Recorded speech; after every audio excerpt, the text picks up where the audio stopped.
Siempre que leemos nosotros el Antiguo Testamento, las historias aquí mostradas en personajes humanos, en tiempos, en territorios, son una figura de lo que había de venir, dice la Biblia. Todo esto es una sombra. A veces cuando leemos el Antiguo Testamento, le damos mayor importancia, prioridad a la sombra.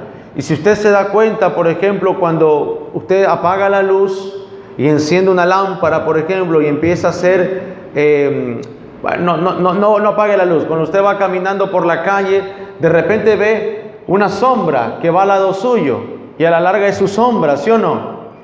Pero a veces esa sombra es más alargada de lo que usted realmente es. Si usted es gordito, la sombra parece que lo hace ver flaquito. Si usted es flaquito, de acuerdo a la proyección de lo que se está iluminando, la sombra cobra su forma. Y hay personas que cuando estudian el Antiguo Testamento ven la sombra, pero la sombra tiene que encajar con la figura verdadera, que es Jesucristo y el nuevo pacto. Por eso la mayoría de la gente que se dedica mucho a la énfasis del Antiguo Testamento y omite el Nuevo Testamento, nos presentan una figura deformada de lo que es Dios, de lo que es la doctrina, de lo que es el Nuevo Testamento. Imagínense un gato viendo su sombra. En perspectiva piensa que es un león, pero es un gato, ¿sí o no? Porque la sombra, amado hermano, puede vendernos una imagen equivocada. Por eso hay que aprender bien cuál es la imagen correcta. Esa es la sombra de la figura que yo estoy viendo. La ciudad de refugio es la sombra de Jesucristo. Y es la sombra del nuevo pacto que había de venir. Un pacto en el cual todo aquel que entra en esta ciudad, como lo dice la figura, yo voy a empezar a explicar la figura, pero quiero mentalizarlo donde lo quiero llevar. La ciudad de refugio es Jesucristo, el Evangelio, el reino de Dios y todo lo que Cristo vino a traer. El libro de Hebreos dice que tenemos un reino inconmovible, que todas las cosas están temblando, los cielos, la tierra, pero el reino inconmovible de Dios no va a perecer. Eso es lo único inconmovible. ¿Me va a entender? Cuando vemos una historia como esta, Hebreos nos explica, a nosotros nos da un poco de luz. Hebreos dice que Cristo es el sacrificio y Él se ofreció a nosotros como un sacrificio, pero que en el antiguo pacto el que ofrecía sacrificio también era un sacerdote, el sumo sacerdote. Y también Hebreos dice que Cristo era el sumo sacerdote. Entonces usted se pone a pensar, ¿cómo es que Cristo en la cruz se ofrece como sacrificio y Él mismo es el sumo sacerdote para ofrecerse a sí mismo? Bueno, eso sería como un trabalengua tratar de explicar, pero esas son las sombras y la figura. Jesús es el sumo sacerdote, Jesús es la ofrenda, y entonces ahora en este caso Jesús y todo lo que Él habló es la ciudad o nuestra ciudad de refugio. Dígame amén. Ahora miremos la sombra.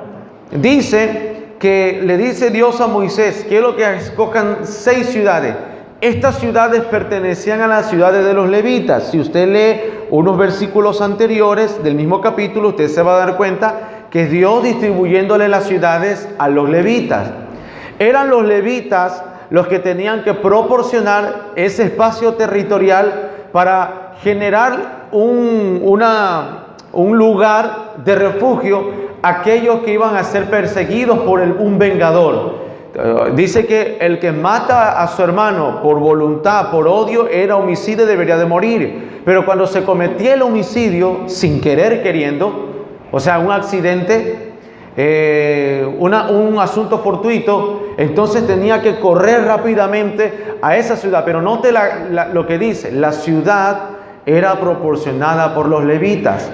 Los levitas era una parte de la tribu de Israel que no se le permitió ningún tipo de herencia física, no se le permitió trabajar en la tierra, su trabajo era para el tabernáculo de Dios.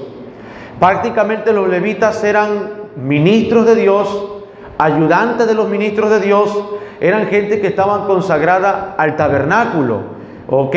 ¿No van a entender? Y ellos, ¿cómo la palabra? Ellos proveían de este tipo de ciudades. 3 ciudades.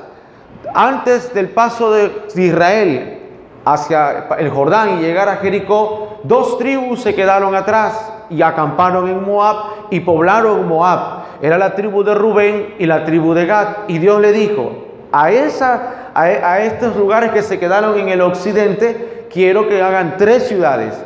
Y a los que cruzan al oriente, quien va para Canaán, quiero que hagan también 3 ciudades más.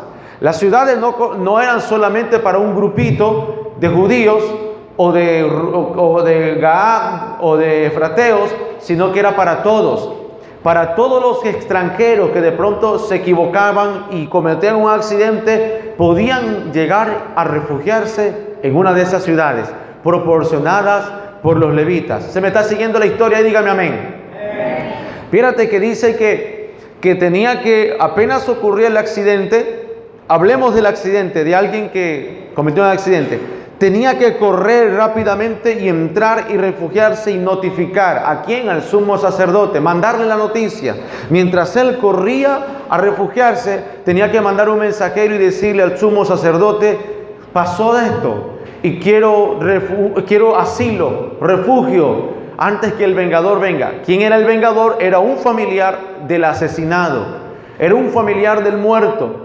El familiar del muerto tenía derecho a matar a quien asesinó a su familiar. Y lo que leímos, le hice leer todo esto para que entienda la historia, que dice que si lo encontraba y lo mataba, no era culpable el vengador, porque ese era como un juego del hambre. Si se cometió un error, corre por tu vida, a salvarla, a esconderla. Entonces ya no correspondía, ya la ley se cumplía si el que cometió el error lograba llegar hasta la ciudad de refugio, donde el vengador lo agarre, lo mataba. Ahora dice que si se detecta la inocencia del que mató, el homicida, se detectó que no es culpable, dice, pero el vengador está a la acechanza, dando la vuelta a la ciudad, dice, y el refugiado decide salir de la ciudad, dice, y afuera de la ciudad, en los límites, lo agarra el vengador y lo mata, es libre de culpa el vengador y es culpable el que recibió el asilo político. Esa era la parte de la historia.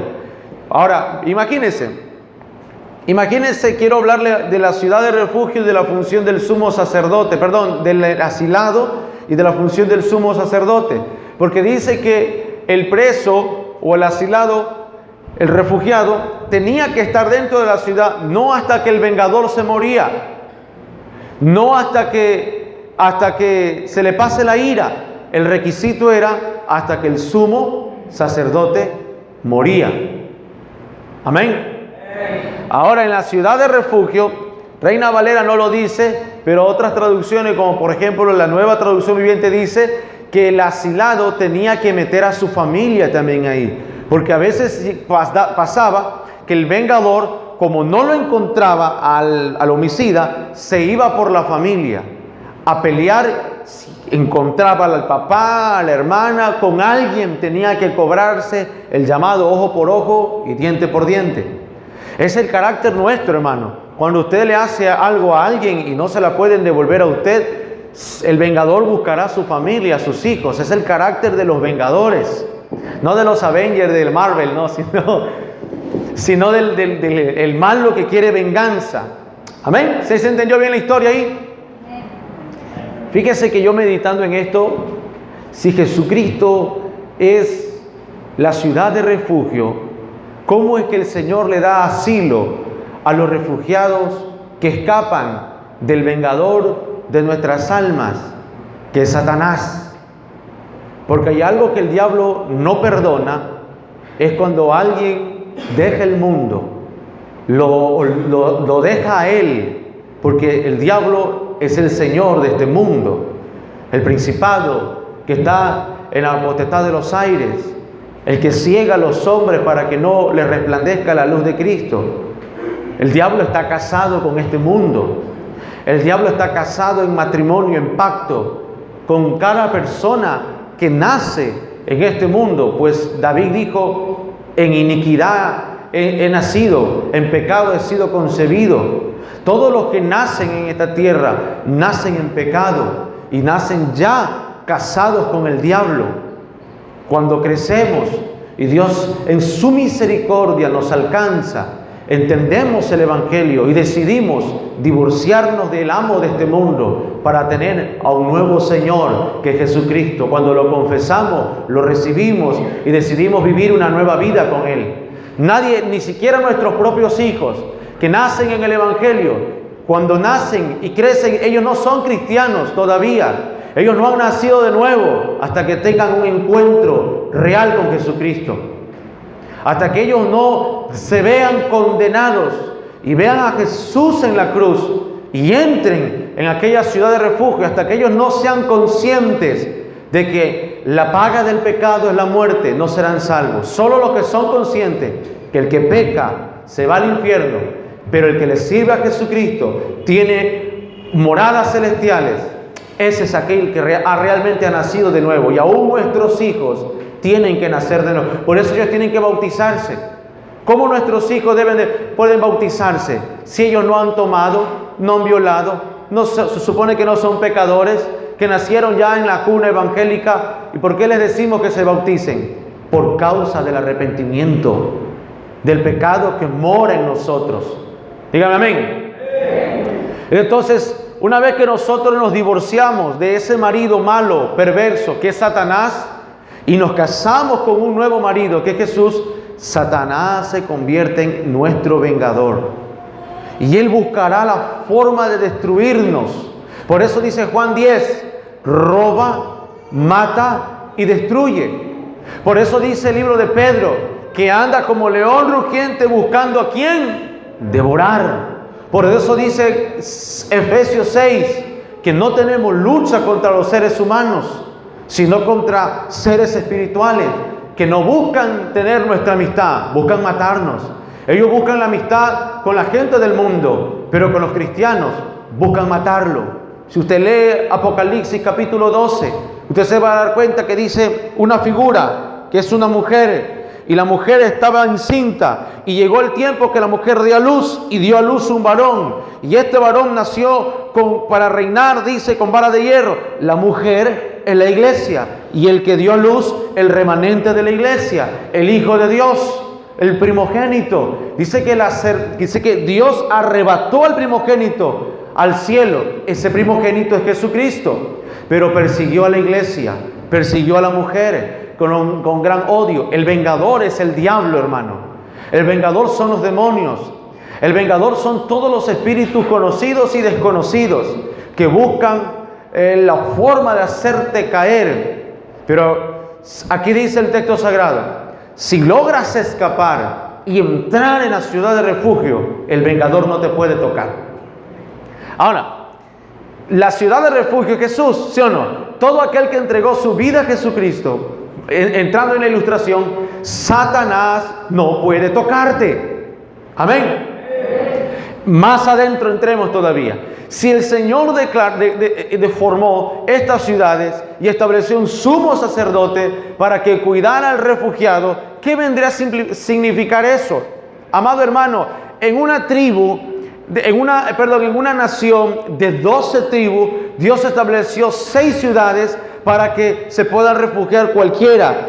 ¿Cuánto más el Señor Jesucristo, que mandó a predicar el Evangelio a toda lengua, a toda nación? Le pregunto, ¿cuál sería la ciudad de refugio ahora en Cristo Jesús? Le pregunto, ahora en Cristo Jesús. Ya le dije que Jesús es la ciudad de refugio en general, el término general. Pero en la tribu geográficamente hubieron 6, 3 y 3 para todo el mundo. Pero ahora que Cristo mandó a poblar y a llenar del Evangelio a todas las naciones, le pregunto, ¿qué significaría? ¿Cuál sería la figura de la ciudad de refugio en este momento? Que alguien que entienda, alguien que tenga sabiduría del Espíritu lo diga. ¿Qué sería? La iglesia. Cada templo, cada congregación es un lugar de refugio.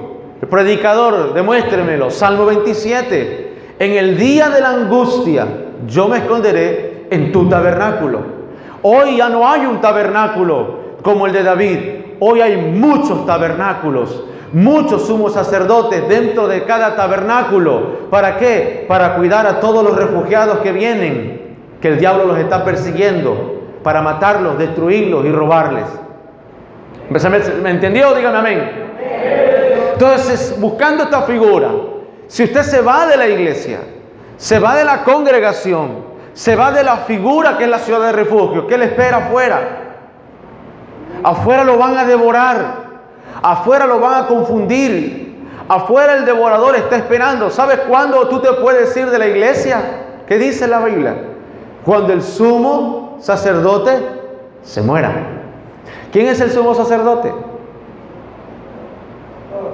¿Quién? Dijo el pastor, esos amenes debajo de la silla salieron. Primero, el sumo sacerdote viene a ser Jesús de la ciudad de refugio. Pero hablando ahora, si cada iglesia es una ciudad de refugio, ¿quién sería el sumo sacerdote de la ciudad? El pastor. Entonces escúcheme, le voy a decir algo con todo el amor del Señor. ¿Me lo recibe? ¿Me lo recibe? Si usted viene y dice que se quiere ir de la iglesia, usted se puede ir de la iglesia. Ese es su problema. Pero se está yendo de la ciudad de refugio. Y usted no se debe de ir hasta que el Señor se lleve al sumo sacerdote de la casa. Si el pastor parte a la presencia de Dios, todos quedan libres para irse y dejarme solito a mí. Pero eso es lo que está diciendo la Biblia. El refugiado tenía protección mientras el sumo sacerdote estaba vivo. Ahora, mire esto.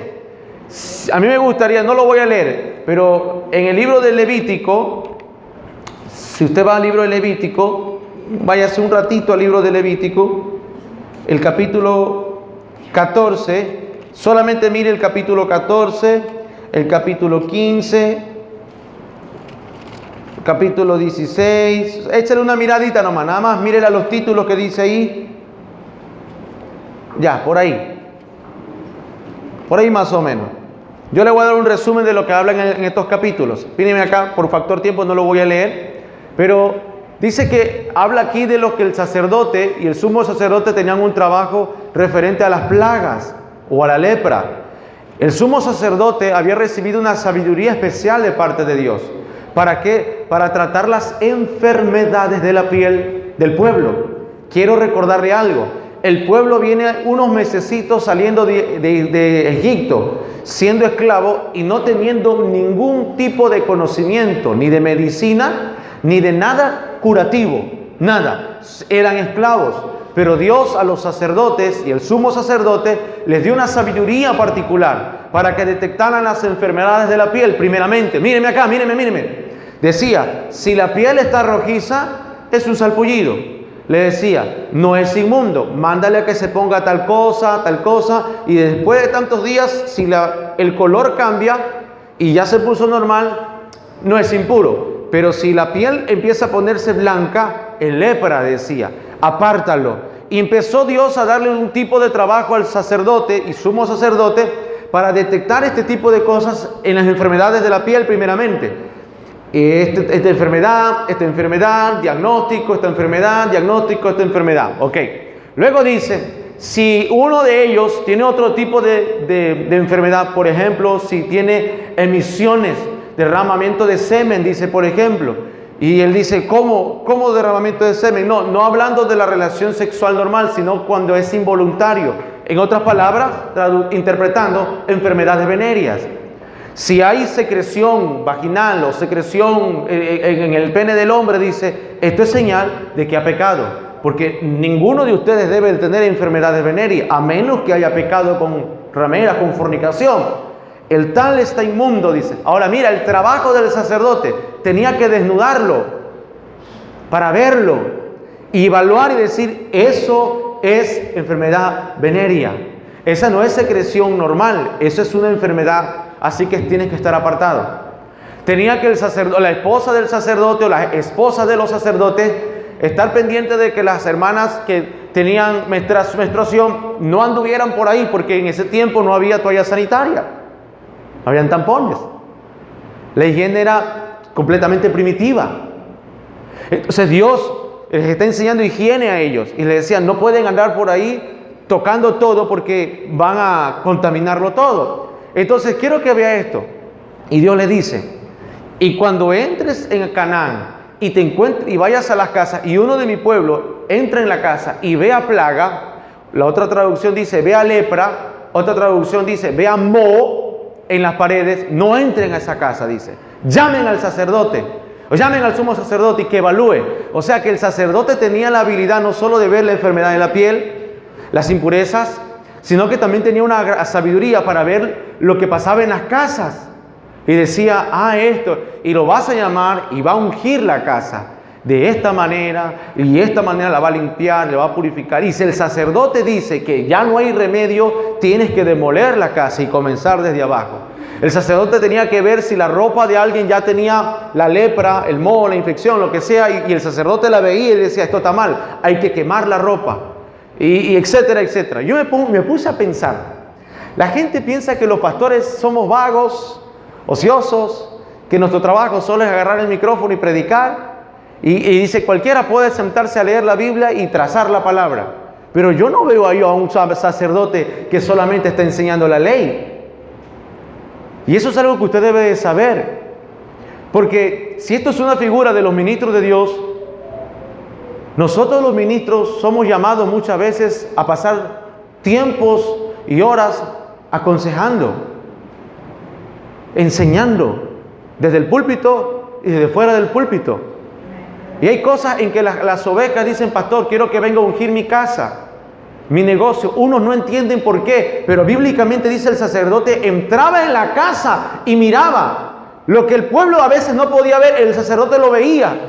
Y eso también a veces los pastores hacemos, ir a ungir negocios, es parte del trabajo ministerial, ir a ungir, ir a dar una consejería, por ejemplo, a alguien que quiere comprar algo y uno va y observa, y todo eso se invierte dinero, invierte tiempo, y eso es parte del trabajo de un pastor, de un ministro.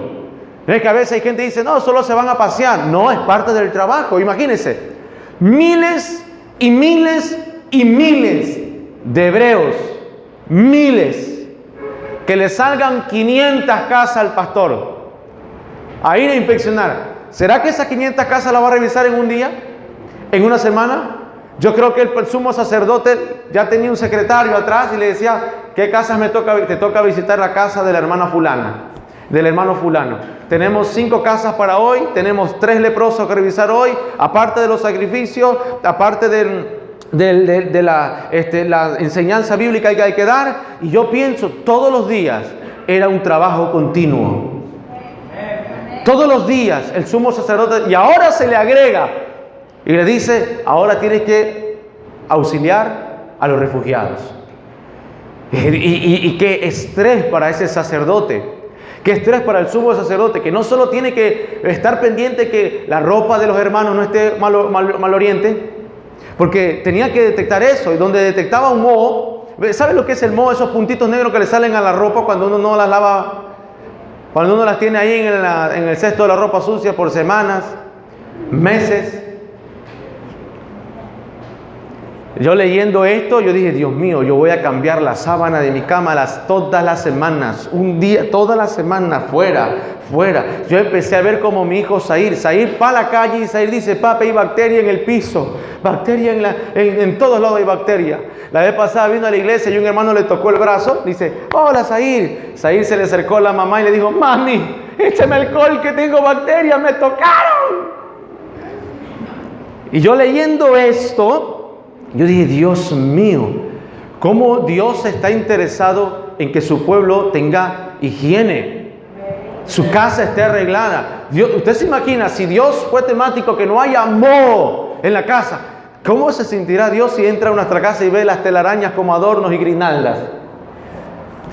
Yo quito las telarañas, dejo la araña, sí la dejo. Yo no me gusta matar a la araña, porque he leído que las arañas comen moscas y atrapan los mosquitos y todo eso. Entonces agarro la telaraña, pero la araña se la dejo ahí viva. Los chinchorros, dicen que los chinchorros muerden feo. También los chinchorros, les digo a mi hija, no te dejes, no lo provoques, pero déjalo vivo, porque los chinchorros comen los huevitos de la cucaracha. Así que usted no quiere, porque usted echa baigón, pone veneno y igual sufre de la plaga de las cucarachas. Deje a los chinchorros entrar a su casa. Ellos van a andar en una esquinita y de repente encontrarán, saben lo que van a buscar, déjelo, yo los dejo, y a veces andan ahí, y Abby o mi esposa a veces, no, déjamelo ahí, son mis mascotas, y no sufro de cucaracha yo. Todavía estoy esperando que se me pase una culebra de pronto para que las ratas que se pasan en mi patio se las lleven las culebras, pero no sé a quién llamar ahí, una águila para que se lleve las culebras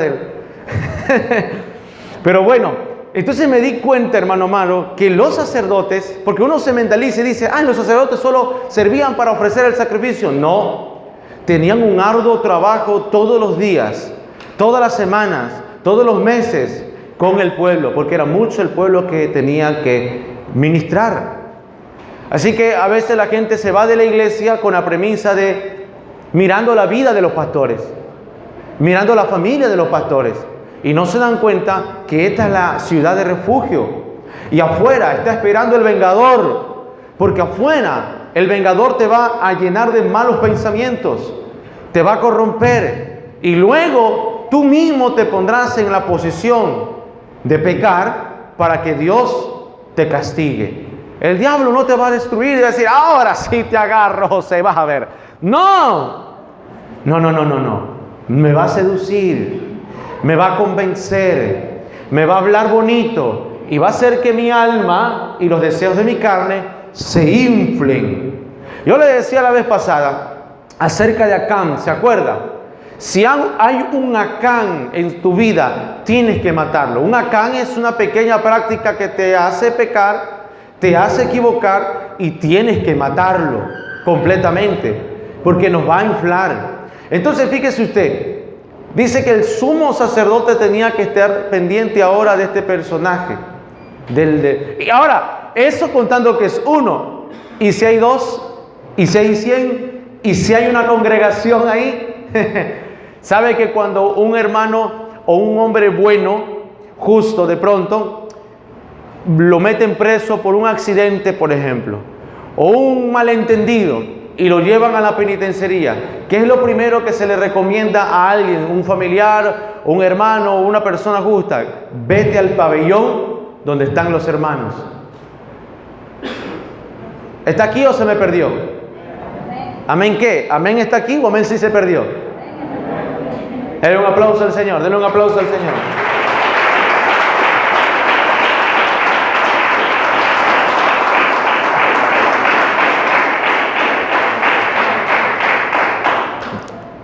Cuando una persona que usted sabe que no ha pecado, por una X motivo, llegó a la cárcel, en la cárcel o en todas las cárceles siempre hay un pabellón, el pabellón de los cristianos, el pabellón de los presos que se arrepintieron, y esos presos ya tienen a un pastor. Imagínate, un pastor dentro de la cárcel, no un pastor de afuera, un delincuente mismo ahí dentro, un delincuente. ¿Y qué hace usted aquí, pastor? Matías 5. ¿Y usted, pastor? Por la misericordia de Dios. Parece una locura esto de la ciudad de refugio, porque la gente dice, tú vas mucho a la iglesia, eres un fanático. No, la gente puede decir lo que se le dé la gana, pero Dios dice, es tu lugar de refugio. La gente puede argumentar, ay, tú eres dependiente de tu pastor. No, es mi sumo sacerdote. ¿Verdad? La gente puede argumentar de ti lo que sea, pero Dios dio la instrucción. Y cuando Él dice, no quiero que contaminen la tierra, Él sabe que hay gente que se va a abrir de la iglesia, o se va a abrir de la ciudad de refugio, y va a haber muerte, y van a matar, y por eso Dios dice, no quiero que se contamine, cumplan las reglas, como yo lo estoy diciendo, para que no haya contaminación. Entonces, ¿qué le decimos a una persona mientras viene la audiencia y logra salir de la cárcel? Vete al pabellón de refugio. Parece mentira, pero dentro de la cárcel, usted se va a dar cuenta, hay un pabellón donde pasa la droga, hay bala, hay cuchillo, está la banda de los fulanos, la banda de los sultanos, la banda de los menganos, y usted dice, ¿qué pasa con los presos? Se están muriendo los presos. Y de repente hay otra noticia, que en el pabellón donde están los hermanos, ellos parece que están en otro mundo, dentro de la cárcel mismo, pero ellos en otro mundo, padeciendo la misma prueba de estar encerrados, pero dentro de la cárcel, libres para adorar a Dios, libres para buscar a Dios, son los mejores vestidos, son los que mejor hablan y son los que de ahí salen con ganas de hacer algo, de pronto aprenden un oficio nuevo. Eso se convirtió en una ciudad de refugio.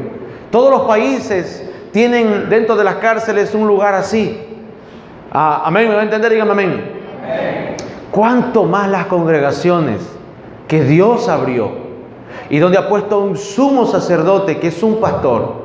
Esta es la ciudad o el lugar de refugio para que usted venga cada noche, cada día y encuentre en Dios la salvación que su alma necesita, la regeneración que su alma necesita. Usted no aprenderá en otro lado cómo ser pueblo de Dios. No te lo va a enseñar el internet, no te lo va a enseñar el vecino, no te lo va a enseñar ni tú mismo afuera. Te lo va a enseñar el sumo sacerdote en la ciudad de refugio, que es la casa del Señor. Amén. ¿Cómo usted va a aprender a encontrar propósito?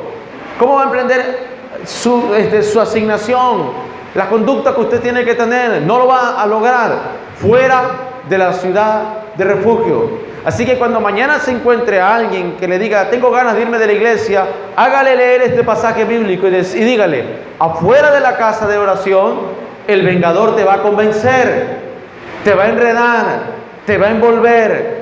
Traiga a sus hijos a la ciudad de refugio.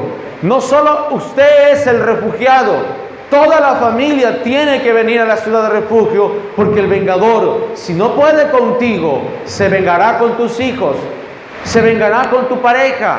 Por eso tú tienes que ser el evangelista de tu casa, de invitar a tu papá, a tu mamá, a tus hermanos, a tu pareja, a tus hijos y meterlos en la ciudad de refugio, porque mientras el sumo sacerdote viva, primeramente nuestro Señor Jesucristo, que es eterno, hay salvación, hay esperanza, hay refugio, hay bendición. Amén. Por eso usted debe de orar por el sumo sacerdote ahora físico y terrenal, para que Dios lo mantenga y lo preserve por mucho tiempo, porque de eso dependerá. Dice la Biblia que David, mientras vivía, era la lámpara que ardía para todo Israel. Cada pastor es la lámpara que arde en un ministerio. Los profetas, los evangelistas, los maestros, los que estamos debajo, podemos predicar y hablar mucho y saber mucho, pero hay que reconocer quién es la lámpara, quién tiene la unción que alumbra y orar por ellos. Muchos pastores se están partiendo a la presencia del Señor. La semana pasada, o la semana antepasada, oraba yo por un amigo, un pastor de Perú, un amigo muy lindo, un hombre que cuando yo llegué allá tenía 25 años, por ahí, 25 años. De todos los pastores que no me recibieron a mí, porque me presenté como profeta, él fue el único que me abrió la puerta en su iglesia. Me dijo, ven muchacho, predica. A mí me gusta ayudar a los jóvenes como tú que son predicadores. Pues me llamaron por teléfono que estaba en terapia intensiva. Yo aquí orábamos, en los 4 días de oraciones orábamos, en los ayunos que hicimos orábamos. Ya llevaba un mes en terapia intensiva. Y luego llegó la noticia de que ya Dios se lo llevó. Muchos ministros, muchas lámparas se están apagando. ¿Cómo quedan esas ciudades de refugio? Quiero que se ponga a pensar y termino con eso ya. ¿Cómo quedan esas ciudades? ¿Cómo quedan esas congregaciones?